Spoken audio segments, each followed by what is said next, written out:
That's farmer friend, singer-songwriter Lyal Strickland. And that's farmer friend and jack of all trades Chris Horn. And we're those Tastebudguys.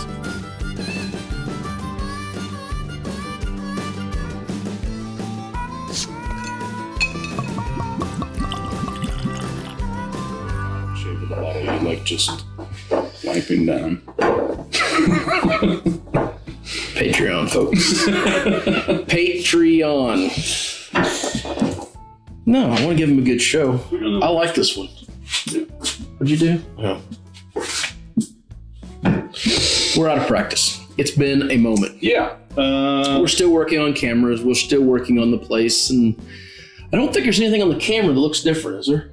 I hope not. I mean, we've rearranged the shelves a little bit, but you can't see all the stuff that we've done. Okay. So, speaking of things we've done this. Sort of. Kinda.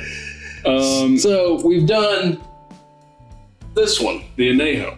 Cincoro Añejo. Now, in that episode, we talked at length about how we thought that it was good, but not necessarily worth the price tag because the Reposado is better, in our opinion, and I hope that it holds up. I think hope it will. Just completely lie. This is the second bottle of this because we had the first one. Mm-hmm. We drank it the same night that it got open. Mm-hmm. And then Colby, who donated this one again, went and got this bottle again and brought it. And he drank about yay much. And then we brought it to the house and we drank this much more. And we was like, hang on. We got to get this one back to the studio. So I guess this time Cincoro is going to sponsor this episode, we hope. And you guys can subscribe. All right. So we didn't offer our editor any tequila. We didn't. Why do you pour it that way? You go for it. Because it's down the street on the side. Oh, sorry, you're on the side. I thought you were going on the... This is one of the most stupid hard bottles to pour out of, because if you pour it this way, it breaks over there and glugs in. If you pour this way, you're just like forever waiting it to get anyhow. But then you get a Jared pour. And you get a Jared pour. So, okay. Cincoro Reposado. Yeah. We have said this could be one of our favorite tequilas. I think I might have just spilled a little bit. Apparently I like it better than Lyal does. Yeah, no, this is... I feel like we're not centered. Are we centered? Like you're out of frame. Is that just me? I can't see this deal. I think we're too... Guys, are we centered? Yeah. Fix it, would you? On YouTube? Yeah. Move center over. No, don't mess the camera. It's fine. We're too late to go back now. So I remember this having big caramel notes, and I'm not necessarily grabbing those on the nose right now. Maybe a little bit. No, the nose isn't actually all that... just kind of... I ain't even going to say it's all that pleasant. It's actually a little pepperminty and got a little bit of a boomy alcohol to it, but... But holy shit, that's good. I know. The flavor is where this one's at. So this one gets silly good.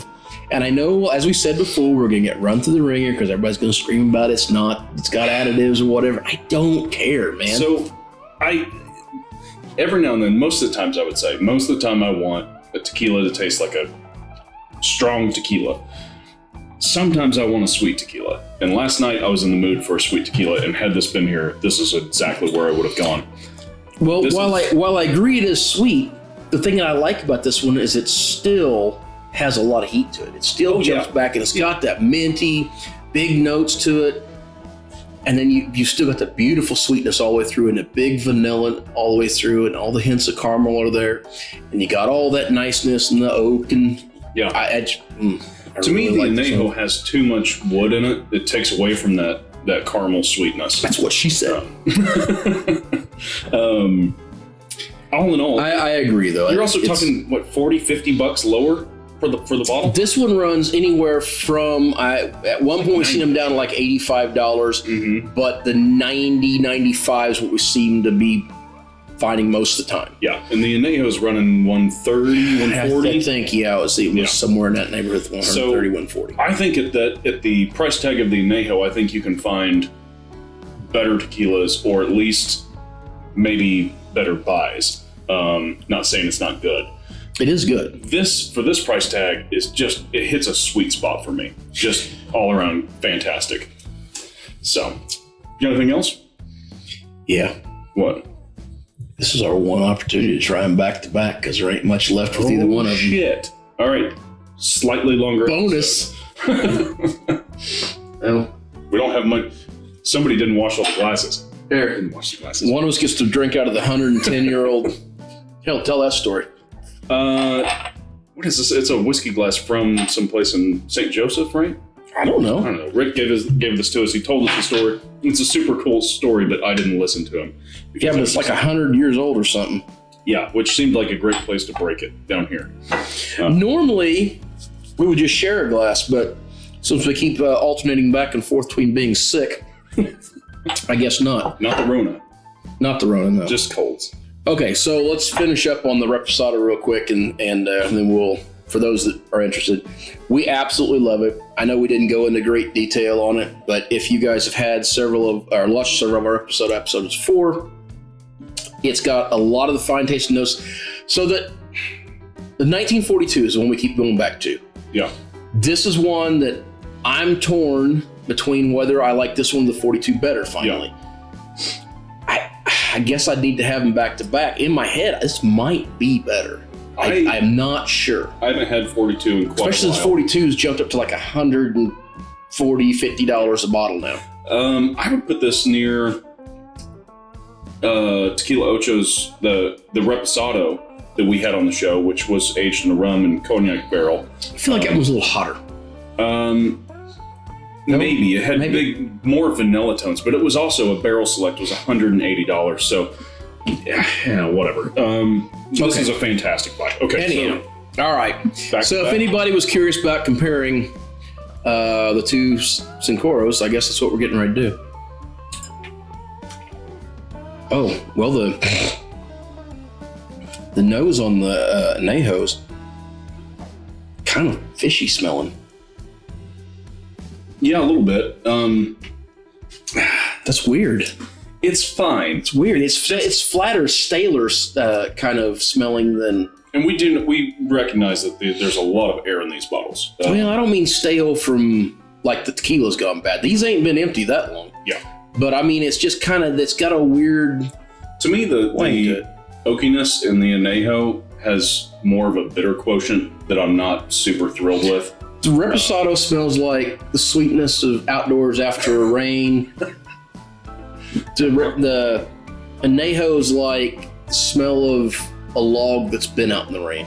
Okay. I appreciate your working on your descriptions. Those are decent descriptions. The slug under it. See, you fucked it up right there. You just fucked it up. Yeah.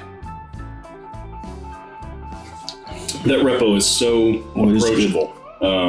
Not that the Añejo is bad, but this is just such a overall. Okay, so the interesting difference is the Añejo, the flavor profile is like thinner.